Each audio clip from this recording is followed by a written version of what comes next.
하나님은 의인에게 복을 주시고 호위하신다. 그러니 다윗이 얼마나 시대를 앞서간 사람이에요? 주께 피하라는 제목으로 시편 5편의 말씀을 선포하겠습니다. 여호와여, 나의 말에 귀를 기울이사 나의 심정을 헤아려 주소서. 나의 왕 나의 하나님이여, 내가 부르짖는 소리를 들으소서. 내가 주께 기도하나이다. 여호와여, 아침에 주께서 나의 소리를 들으시리니 아침에 내가 주께 기도하고 바라리이다. 주는 죄악을 기뻐하는 신이 아니시니 악이 주와 함께 머물지 못하며 오만한 자들이 주의 목전에 서지 못하리이다. 주는 모든 행악자를 미워하시며 거짓말하는 자들을 멸망시키시리이다. 여호와께서는 피 흘리기를 즐기는 자와 속이는 자를 싫어하시나이다. 오직 나는 주의 풍성한 사랑을 힘입어 주의 집에 들어가 주를 경외함으로 성전을 향하여 예배하리이다. 여호와여, 나의 원수들로 말미암아 주의 의로 나를 인도하시고 주의 길을 내 목전에 곧게 하소서. 그들의 입에 신실함이 없고 그들의 심중이 심히 악하며 그들의 목구멍은 열린 무덤 같고 그들의 혀로는 아첨하나이다.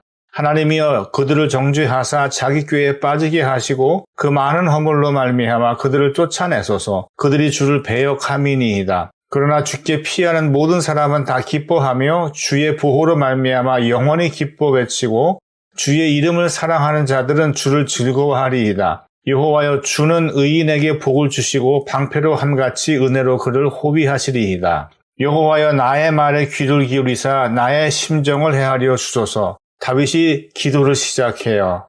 먼저 내 말에 귀를 기울여 달래요. 그 다음에 내 심정을 헤아려 달래요.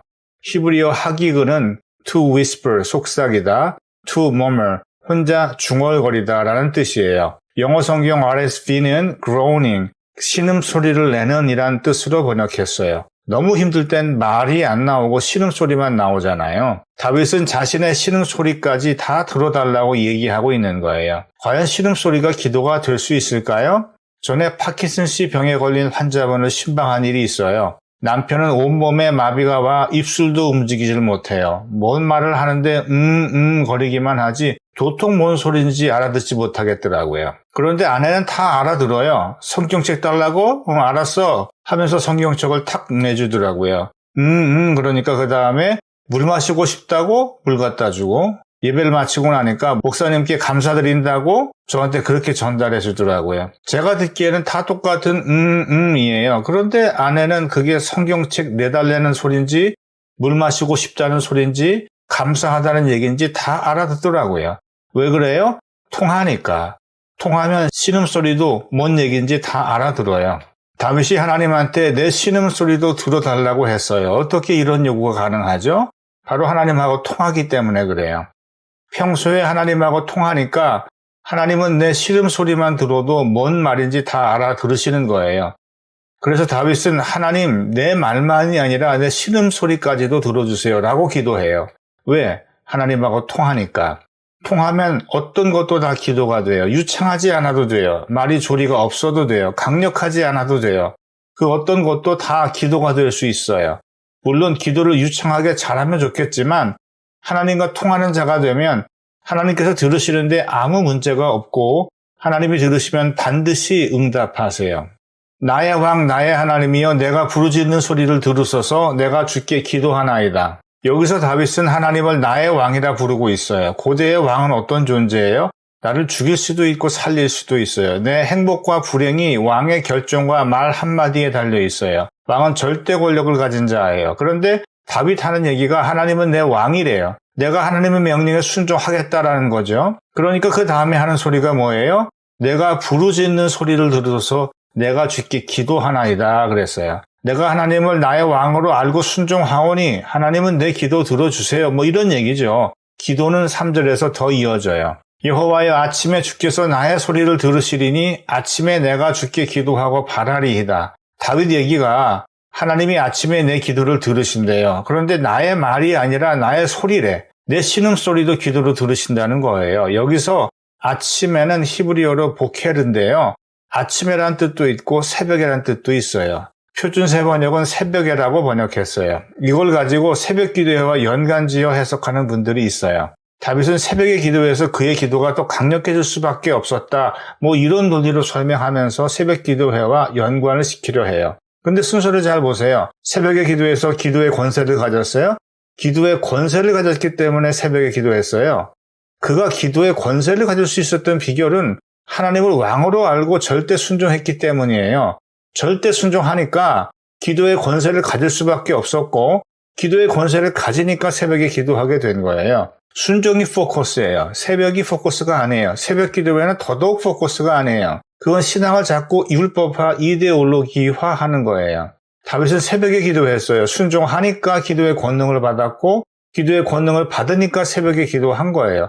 근데 이걸 거꾸로 하려고 하니까 안 되는 거예요. 새벽 기도를 해서 기도의 능력을 받으려 하니까 이게 어려운 거예요. 말씀 묵상, 순종, 기도의 권능, 기도하는 삶. 이게 순서예요. 묵상이 기도로 이어지다 보니까 다윗은 하나님이 어떤 분이신지에 대해 영적 깨달음이 와요. 다윗은 4절부터 6절에서 세 가지 깨달음을 얻어요. 주는 죄악을 기뻐하는 신이 아니시니 악이 주와 함께 머물지 못하며. 첫째, 악이랑 손잡지 말라. 하나님은 악을 기뻐하지 않으신대요. 또 악은 하나님과 함께 서지 못한대요. 다윗은 악하고는 거리가 멀 것 같은데 왜 이런 소리를 하죠? 8절에 원수들이란 단어가 나와요. 저들이 하는 짓 보니까 나도 저들과 똑같은 짓 하면 안 되겠다. 이런 깨달음이 온 거예요. 또한 다윗이 왕으로 통치하고 있다고 생각해 보세요. 쉬운 방법들이라는 함정이 얼마나 많겠어요. 그런데 다윗 하는 얘기가 하나님은 악을 싫어하신대. 망할 것 같으면 차라리 그냥 망하는 게 낫지 악한 방법은 절대 쓰면 안 된다라는 뜻이에요. 절대로 악에게 조금도 틈을 주지 말래요.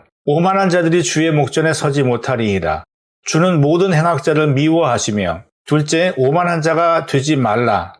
오만은 악 중에서도 큰 악이에요. 오만에서 모든 행악이 흘러나오거든요.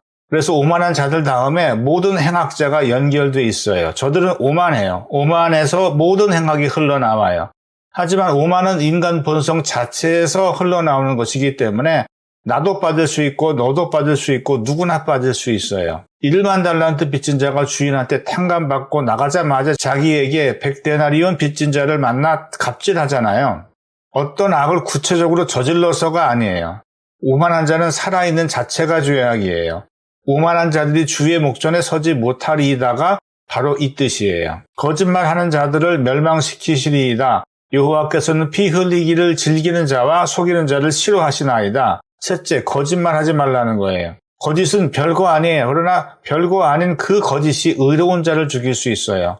저들은 거짓으로 피 흘리기를 즐겨요. 사람은 새치혀로 죽음으로 내모는 자들이에요.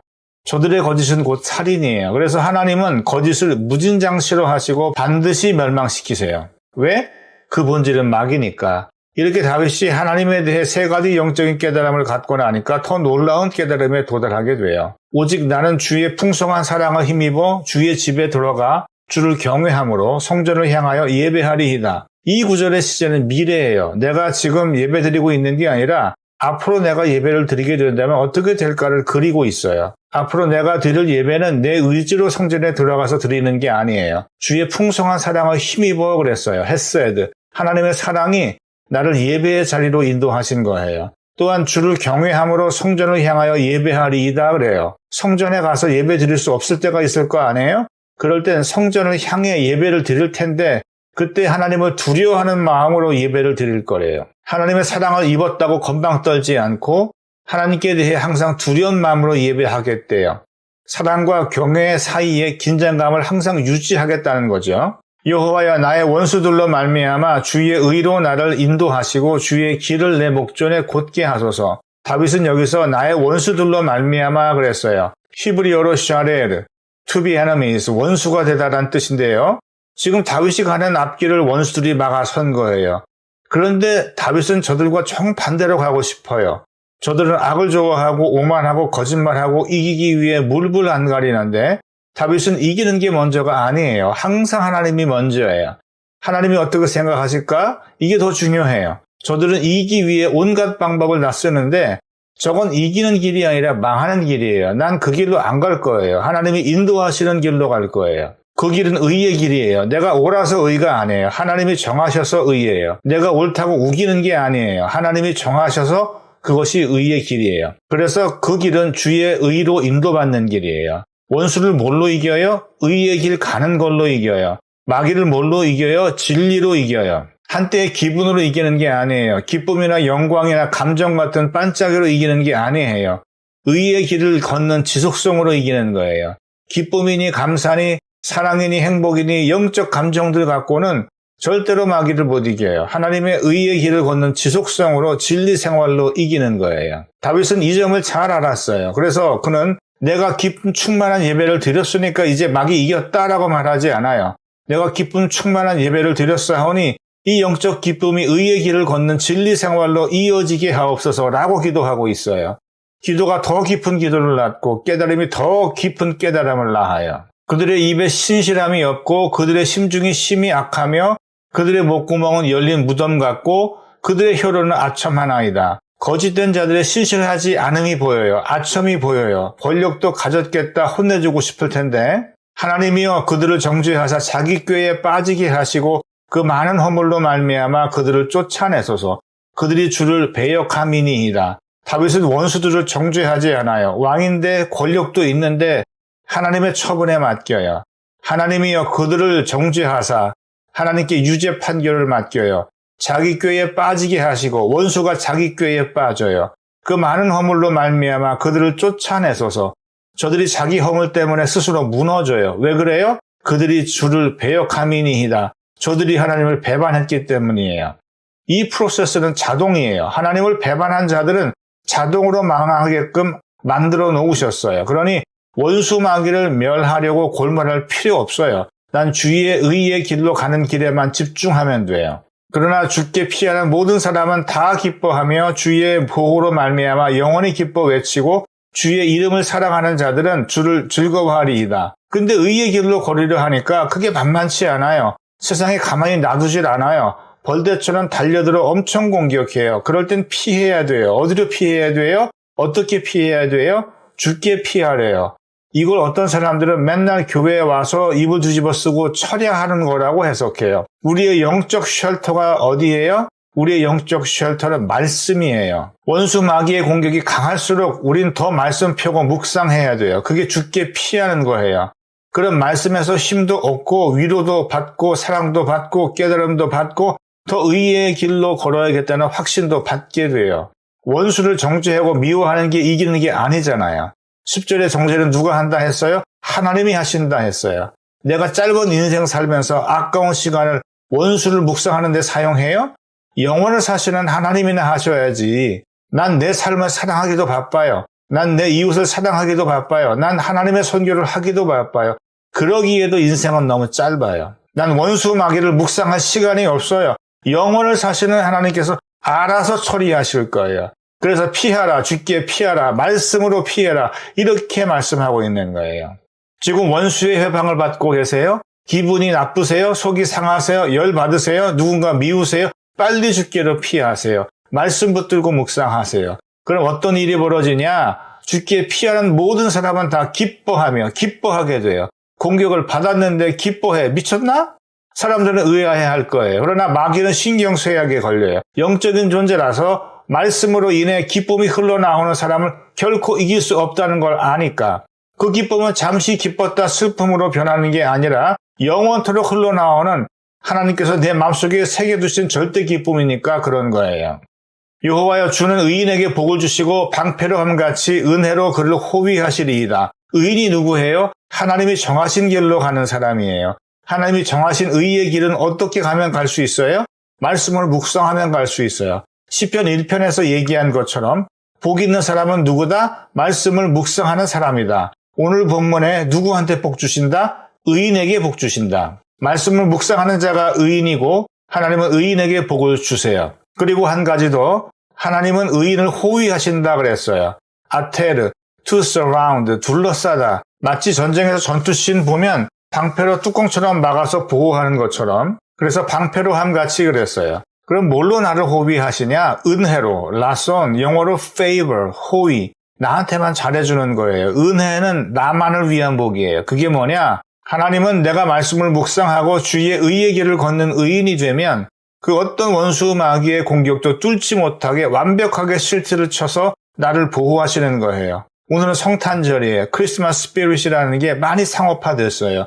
성탄 장식도 예쁘고 화려한데 핵심이 빠졌어요. 들뜨고 기쁜 건 좋은데 뭘 위한 기쁨인지 모르겠어요. 왜 기뻐해야 되죠? 뭘 기뻐해야 하죠? 요한복음 1장 1절에 말씀이 하나님이고 하나님이 말씀이다 그랬어요. 그리고 요한복음 1장 14절에 말씀이 예수고 예수가 말씀이다 그랬어요.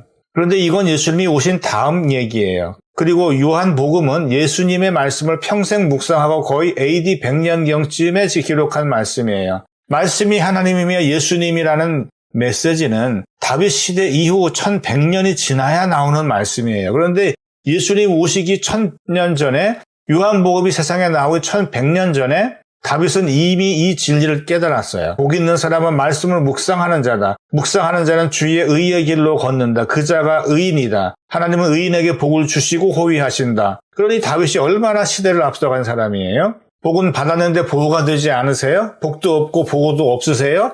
말씀이 하나님이고 하나님이 곧 말씀이에요. 말씀이 예수님이고 예수님이 곧 말씀이에요. 그 말씀이 인간이 되어 이 땅에 내려오셨어요. 오늘은 그날을 기념하는 성탄절이에요. 주께 피하세요. 말씀을 묵상하세요. 주의 의의 길로 걸으세요. 하나님께서 의인에게 반드시 복 주시고 은혜로 호위하세요.